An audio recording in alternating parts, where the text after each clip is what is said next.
ओम काली हर हर महादेव। आप सभी दर्शकों का श्री धर्मेंद्र शास्त्री यूट्यूब चैनल पर हार्दिक स्वागत है। आज का जो मुख्य विषय है वो लक्ष्मी प्राप्ति को लेकर है। इस कलयुग में हर मानव चाहता है कि मुझे लक्ष्मी की प्राप्ति हो या मेरे पास धन हो। धन प्राप्ति के लिए सोचता भी है, श्रम भी करता है, मेहनत से लक्ष्मी आती भी है, लेकिन स्थायी नहीं रहती है। और लक्ष्मी को स्थायी रखने के लिए माँ लक्ष्मी की पूजा, माँ लक्ष्मी की प्रार्थना बड़ी आवश्यक है। उसी क्रम में लक्ष्मी प्राप्ति के विषय में अनेक ऐसे स्तोत्र हैं, अनेक ऐसे कवच हैं, अनेक ऐसे मंत्र हैं जिनको करने से माँ लक्ष्मी की कृपा, माँ लक्ष्मी प्रसन्न होती है। उन्हीं क्रम में आज जो मैं आपको बताने वाला हूँ वो भी बड़ा चमत्कारिक और बड़ा सिद्ध स्तोत्र है। तो लक्ष्मी प्राप्ति के विषय में जो स्तोत्र हैं, जैसे कि माँ लक्ष्मी का श्री सूक्त पाठ जो ऋग्वेद से लिया गया, माँ लक्ष्मी के 27 अक्षरों वाला बीज मंत्र, या यूं कहे कनकधारा का पाठ, या यूं कहे श्री सूक्त और पुरुष सूक्त का ओतप्रोत पाठ। अनेक ऐसे स्तोत्र हैं, अनेक ऐसे कवच हैं। उन्हीं में से जो आज मैं बताने वाला हूं वो स्तोत्र है, वो रुद्रयामल तंत्र से लिया गया है। और इस स्तोत्र का नाम है धनदा लक्ष्मी स्तोत्र। ये बड़ा ही चमत्कारिक स्तोत्र है। अनेक साधकों ने इसके बारे में बताया कि इसके करने से मनुष्य को अपार धन की प्राप्ति हुई है। और जो साधक चाहता है कि लक्ष्मी की प्राप्ति हो, उसे इस स्तोत्र को अवश्य करना चाहिए। इस स्तोत्र के विषय में लिखा गया है कि इस स्तोत्र का 100 पाठ प्रतिदिन करने से साधक पर माँ लक्ष्मी की अपार कृपा होती है। और 11,000 पाठ करने पर पुष्करण हो जाता है। 11,000 पाठ से पुष्करण होता है और 100 पाठ से लक्ष्मी की प्राप्ति होती है। तो यदि स्थायी लक्ष्मी चाहते हो तो 11,000 पाठ करने के बाद, पुष्करण करने के बाद माँ लक्ष्मी स्थायी रूप से आपके घर में निवास करती है। तो इस स्तोत्र के बारे में जान लेते हैं। कौन सा ये स्तोत्र है, किस प्रकार इस स्तोत्र को पढ़ना चाहिए, और कौन से इसके विधान है, और कौन से नियमों का पालन इसमें करना है। इस स्तोत्र को करने के लिए प्रारंभिक जो अपनी नित्य क्रियाओं को सुधारना है, ब्रह्मचर्य का पालन करना है, भूमि पर शयन करना है, और प्रतिदिन 100 पाठ करने हैं। 100 से अधिक नहीं, 100 से कम नहीं, प्रतिदिन 100 पाठ करने हैं। और 100 पाठ करते करते जब 11,000 पाठ पूर्ण हो जाए, उसी समय इसका कोई दशांश हवन नहीं, दशांश मार्जन नहीं, दशांश तर्पण, ब्राह्मण भोजन कुछ नहीं, बस 11,000 पाठ कर लीजिए। और श्रद्धा से आप बड़े भाव से किसी भी मंदिर में जाकर इसके निमित्त कुछ भी आप दान करना चाहे तो कर सकते हैं। माँ लक्ष्मी की अपार कृपा होगी। इसको करने के लिए जो सिद्ध जगह है वो जगह कौन सी है, इस स्तोत्र के विषय में बताया है कि शिव मंदिर में ये स्तोत्र बड़ा ही चमत्कारिक फल देता है। शिव मंदिर में बैठकर किया जाए, या केले के वन में बैठकर किया जाए, या बिल वृक्ष के मूल में, जड़ में बैठकर किया जाए, या फिर तुलसी के पास में इस स्तोत्र के इस अनुष्ठान को, इस साधना को की जाए, तो यह अपार धन प्रदान करने वाली साधना हो जाती है।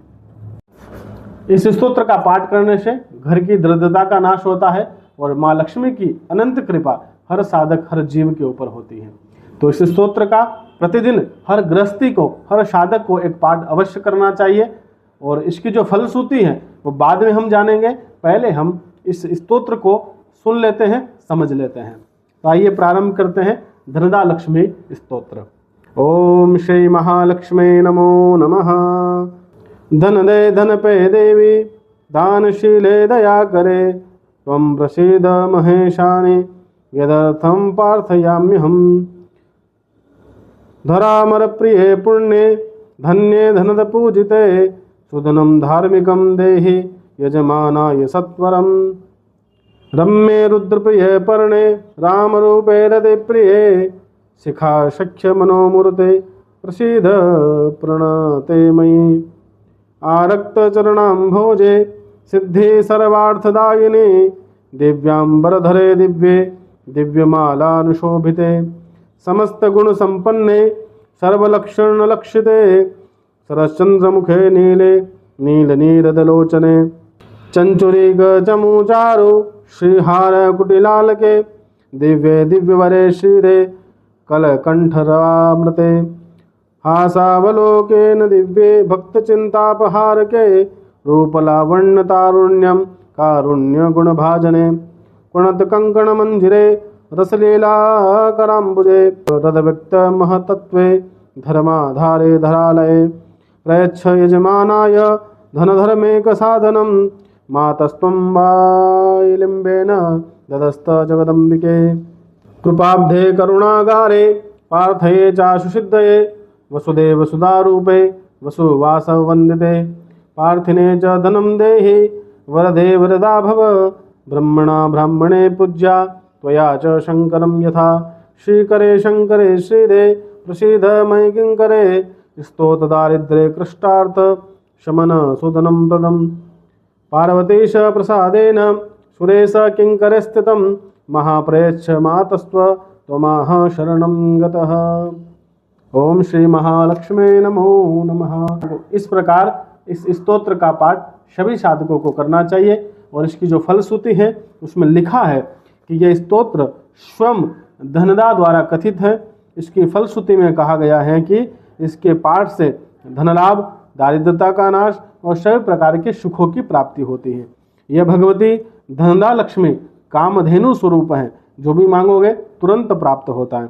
इस स्तोत्र में दिए गए संबोधन पदों की नमंत नामावली बनाकर लक्ष्मी जी का अर्चन भी किया जा सकता है, जैसे कि धनदाय नमः, धनपाय नमः, देव्ये नमः, दानशीलाय नमः। इस प्रकार पदों की नमंत नामावली बनाकर लक्ष्मी का अर्चन कमल पुष्पों से भी किया जा सकता है या अन्य पुष्पों से जो लक्ष्मी को प्रिय है उनसे भी किया जा सकता है। लक्ष्मी की प्राप्ति की इच्छा करना अत्यंत स्वाभाविक है, किंतु प्राय देखा जाता है कि उसके लिए उपासना में श्रम नहीं किया जाता। जैसा मैंने आपको पहले बताया कि प्राप्ति के लिए जो श्रम किया जाता है उसी प्रकार उपासना में भी श्रम अवश्य साधक को करना चाहिए। जिस प्रकार उद्योग करने से लक्ष्मी की प्राप्ति होती है, कर्म करने से लक्ष्मी की प्राप्ति होती है, उसी प्रकार उपासना में पूरी तरह श्रम हमें करना चाहिए। कलयुग में सिद्ध मंत्र के जप और स्तोत्र के पाठ से सामान्य लाभ तो तत्काल हो जाता है, जैसे कि 100 पाठ से सामान्य लाभ तो हो ही जाएगा, लेकिन स्थायी लाभ प्राप्त करने के लिए जपादि का कलो चतुर्गुणा प्रोक्ता, यानी कलयुग में 4 गुना बताया गया है। तो 4 गुना प्रयोग अवश्य करना चाहिए और निराश ना होकर निरंतर साधना हर जीव को माँ लक्ष्मी की करनी चाहिए। साथ में नारायण का पूजन भी करना चाहिए, जिससे माँ लक्ष्मी स्थायी रूप से सभी साधकों के घर में निवास करती है। यह बड़ा ही सिद्ध और बड़ा चमत्कारिक स्तोत्र है। इसका आप अनुष्ठान करें, इसका प्रयोग करें और इसकी साधना करें। आप देखेंगे कि जीवन में बदलाव होगा। हम जो भी प्रयोग बताते हैं वो सिद्ध बताते हैं और पुस्तक से लिखकर, पुस्तक से देखकर बताते हैं। तो आप इसका प्रयोग करिए, आपको त्वरित लाभ प्रदान होगा। यदि आप हमारे चैनल पर पहली बार आए तो चैनल को सब्सक्राइब अवश्य करिएगा, वीडियो को शेयर करिए, जानकारी अच्छी लगी हो तो लाइक अवश्य करिएगा, ताकि सभी तक आपको ये जानकारी उपलब्ध हो सके और समय समय पर धार्मिक जानकारियों के लिए आप हमारे चैनल को देख सकते हो। ओम नमो नारायण, ओम काली, हर हर महादेव।